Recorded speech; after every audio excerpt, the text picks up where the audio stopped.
ही अनोखी गाठ. लेखिका स्नेहलता गाडे. भाग 4. मंडळी, कथा आवडत असेल तर सबस्क्राईब करायला विसरू नका. चला तर भेटूया आपल्या हँडसम डॉनला. आज त्याचा आत्मा पुन्हा सुखावला होता. अन्नाला वर पोहोचवून त्याने आपली पावर दाखवून दिली होती. अशा छोट्या छोट्या माशांना तर तो आपल्यासमोर टिकूच देणार नव्हता.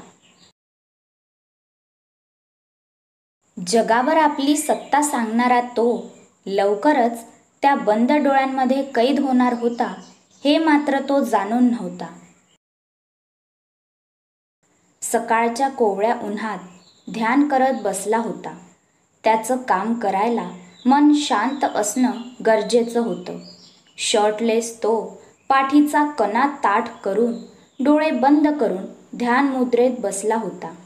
आपल्या पंच इंद्रियांना आपल्याकडे असलेल्या ध्यान साधनेने समतोल स्थितीत ठेवून तो मग्न झाला होता.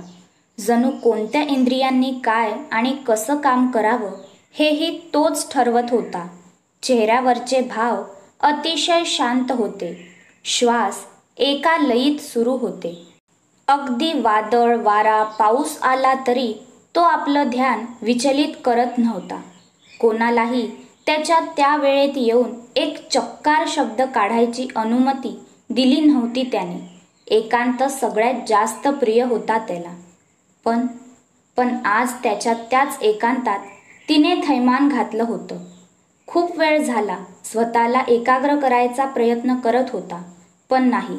त्या मिटलेल्या पापण्या त्याचं चित्त विचलित करत होत्या. बुबुळ आज पहिल्यांदा हललेली जाणवली त्याची. Oh no, what is happening? शेवटी आज त्याचाच त्याला राग आला. काय होत आहे हे कळत नव्हतं, पण लक्ष मात्र त्या मिटलेल्या पापण्यांमध्ये गुंतलं होतं. तिचे ते डोळे पाहण्याचा मोह त्याला होत होता. एकदा त्या डोळ्यांमध्ये पाहायचं होतं.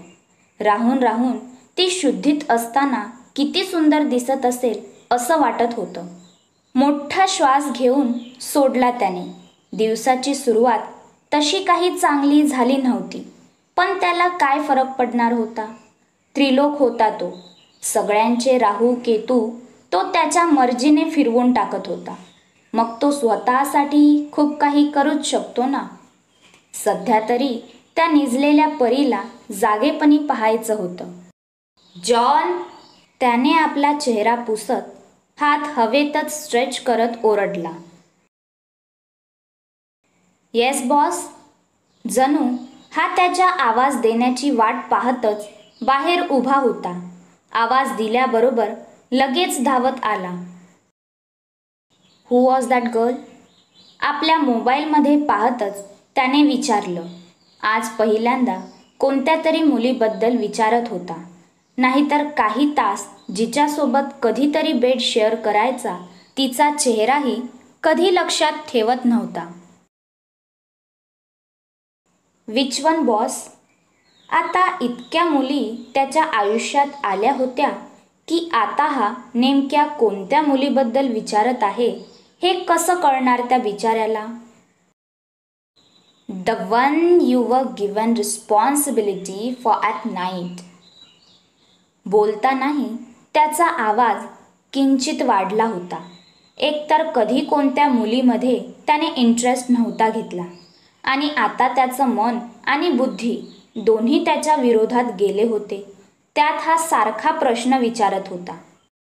Actually boss. जॉन बोलण्यासाठी तोंड उघडत रात्रीच्या त्या अंधारात जाऊन पोहोचला. फ्लॅशबॅक.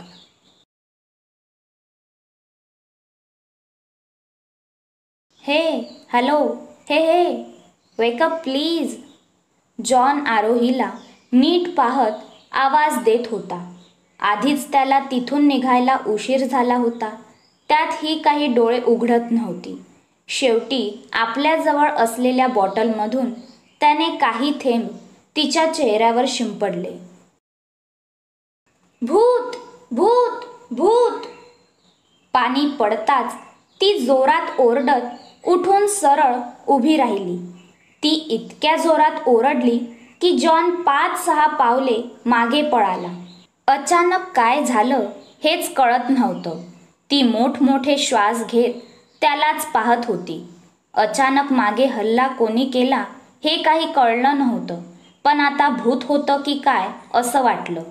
समोर उभ्या असलेल्या जॉनला निरखून पाहत होती. पायाजवळ काही मिनिट तिने रोखून पाहिलं. तसा जॉन पण आपल्या पायांना खाली वाकून पाहू लागला. आता त्याला वेड्याला काय माहीत की ती त्याचे पाय उलटे आहेत का हे पाहायचा प्रयत्न करत होती. तिने पुन्हा मान वर करत वरती पाहिलं. सोनेरी केस, गोरापान चेहरा, अंगावर जागोजागी टॅटू काढले होते. मसल्स तर टम्म फुगून वरती आले होते. त्याची ती बॉडी पाहूनच तिला आता घाम फुटला. एकदा नजर आजूबाजूला टाकली आणि आता अजूनच घाबरली. तिथे कशी पोहोचली हे कळलं होतं तिला. आता समोरचा जॉन तिच्याकडे 2 पावलं पुढे सरकला. विचारायचं होतं तिला, बाई तू कुठे राहते? बॉसची ऑर्डर आहे तुला नीट घरी सोडायची, तर त्यासाठी नाव, गाव, पत्ता काहीतरी सांग. पण नाही, तो जसा पुढे आला तशी ती ओरडतच धूम ठोकून पळाली. होती नव्हती तेवढी शक्ती तिने त्या पळण्यासाठी खर्च केली असेल. जॉन सुद्धा मागे पळाला होता, पण त्या अंधारात ती कुठे गायब झाली हे कळलंच नाही आणि तो पुन्हा माघारी फिरला होता. Flashback over. इडियट. दात ओठ खात त्रिलोक इतकंच काय ते बोलला. एक आशा होती त्या मुलीला लगेच जाणून घ्यायची, पण या मूर्ख माणसाने ती संधीही घालवली होती. याच्याकडे एक जळजळीत कटाक्ष टाकून तो हातातला टॉवेल त्याच्या तोंडावर टाकून निघून गेला. जॉन बिचारा आपलं नक्की चुकलं काय याचा विचार करत उभा होता.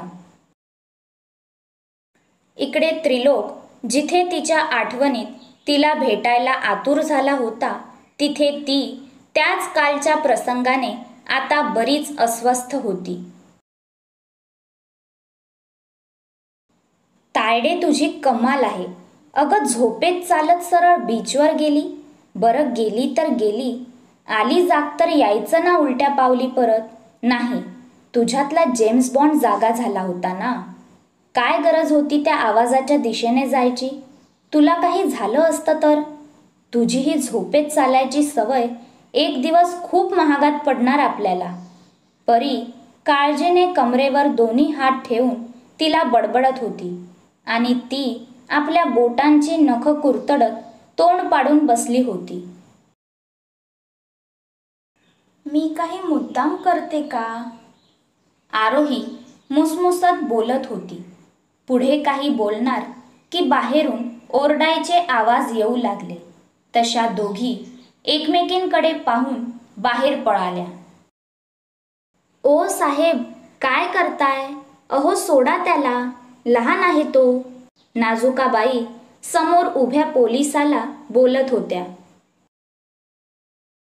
त्यांचा दिवटा, आंखों का तारा नाही कचरा, घराचा वंश नाही, घरदाराला दंश करायला आलेला साप.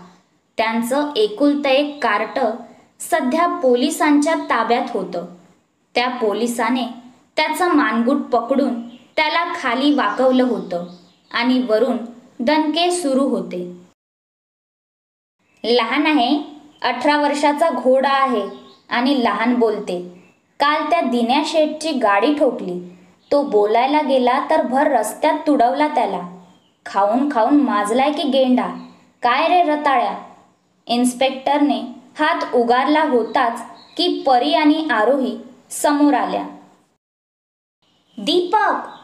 आरोही जोरात ओरडत बोलते. साहेब, साहेब माफ करा. मी माफी मागते. सोडा ना साहेब, लहान आहे, कळत नाही त्याला. पुन्हा नाही करणार तो असं काही. नाही करणार ना दीपक? बोल ना. आरोहीने पटकन त्याला आपल्या बाजूला ओढत त्याच्याकडे पाहत बोल म्हणून इशारा करत होती. चांगला चान्स गेला हातचा, खाऊ द्यायचा मार तर गेली सोडायला मदर टेरेसा. परीने डोळेच गरगर फिरवले. सोड मला, लांब राहायचं माझ्यापासून. त्या उर्मट आईच्या उर्मट मुलाने आरोहीचा हात झटकला आणि बाजूला झाला. बेनं मार खाऊन पण सुधारलं नव्हतं. दीपक परीचा सख्खा मोठा भाऊ आणि आरोहीचा सावत्र लहान भाऊ होता. आईच्या अतिलाडाने तो 18 वर्षाचा घोडा ना धड शिकला होता ना काही कमवत होता. दिवसभर टवाळक्या करून बापाच्या पैशांवर ऐश करायची इतकेच उद्योग होते. त्या इन्स्पेक्टरने आपली नजर त्या दीपकवरून हटवून आरोहीवर टाकली. त्या अप्रतिम सौंदर्याची भुरळ त्यालाही पडली. एकटक पाहत होता तो तिलाच. आपल्या हनुवटीवरून अंगठा आणि तर्जनी हलकी रब करत तिलाच पाहत होता.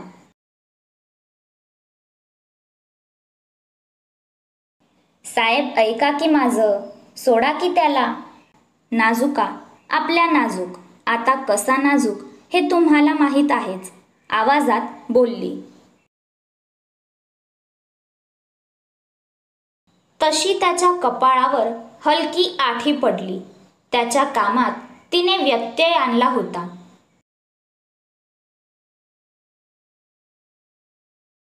त्याला धरायची कोणाला इच्छा आहे आता? जिला धरायचं तिला तर बघू दे. हळूच ओठातल्या ओठात पुटपुटला. आपली घाणेरडी नजर आरोहीवर टाकली आणि पुन्हा त्या नाजूक बाईकडे वळला. गाऊनवर ओढणी घेऊन अर्धा गाऊन वर खोचून त्यालाच पाहत होती. तो देव्हारा पाहूनच त्याचं मस्तक तापलं. राग आला होता तर कोणावर तरी निघणार होताच. सनकन त्या दीपकच्या कानाखाली मारली. आता सोडतो. पुन्हा जर तुझ्या अंगातले किडे वळवळले ना तर बघ, भेटू पुन्हा. पवार, याची कुंडली लिहून घे. पुन्हा काही केलं तर सरळ आत टाकायचं. इन्स्पेक्टर दीपकला धमकी देऊन कॉन्स्टेबलला इशारा करत बोलून निघून गेला. तसा तो कॉन्स्टेबल काय ते समजून गेला. चल, तू नको तिथं डोकं खर्च कशाला करते काय माहीत. तो टकल्या कसा पाहत होता पाहिलं का? परी तिला रागवत आत घेऊन गेली. नजर तर तिलाही ठीक वाटली नव्हती, पण दीपकसाठीच ती बोलत होती. कॉन्स्टेबल सगळी माहिती घेऊन बाहेर उभ्या असलेल्या इन्स्पेक्टर रावतकडे गेला. The great royal palace. आता चक्रा वाढवाव्या लागणार. बायको आहे आपली तिथं. पवार, लग्न करेल तर तिच्याशीच. जाम आवडली बघ आपल्याला. इन्स्पेक्टर त्यांच्या घराकडे पाहत आपल्या ओठांवरून जीभ फिरवत बोलत होता. आरोहीला काही करून आपलं बनवायचं होतं. त्यासाठी आता त्याच्या डोक्यात वेगळाच प्लॅन तयार होत होता. मंडळी, काय वाटतं? आरोही आणि त्रिलोकची भेट होईल का? इन्स्पेक्टर रावतच्या प्लॅनमध्ये आरोही फसेल का? काय असेल त्या निरागस मुलीच्या जीवनाचे भवितव्य? कसा वाटला आजचा भाग? कॉमेंट्स करायला विसरू नका. धन्यवाद.